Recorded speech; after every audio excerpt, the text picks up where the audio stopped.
Hey guys, it's Vivi coming to you with a special Valentine's video. Everybody loves to get chocolates and flowers for Valentine's Day, but it can be quite difficult to find vegan chocolates in the shops. So you are going to love this super tasty, super easy vegan chocolate truffle recipe. Start by melting some vegan butter in a pan over a low heat. Then add some good quality dark chocolate and give it a good stir. If I was making this for myself, I would have added some sweetener here because I have a really sweet tooth. Take the pan off of the heat and transfer the melted chocolate into a bowl. And then add some vegan cream.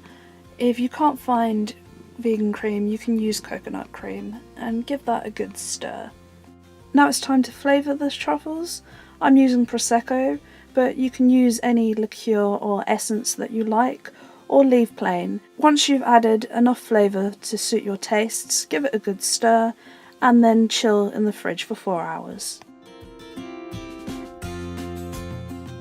Take the chocolate out of the fridge for about half an hour, and then use a teaspoon to scoop it into a little ball, and then shape with your hands. You can put oil on your hands to stop the chocolate sticking. Once you're happy with the shape, dip it in some cocoa powder or some coconut or icing sugar, and repeat that to make the rest of the truffles. I'm serving them in these little cake cases and then in a gift box.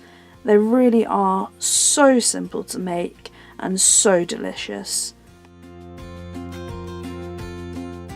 Let me know if you try this recipe. I'm pretty sure if you give it to your Valentine, they are going to love it as much as they love you.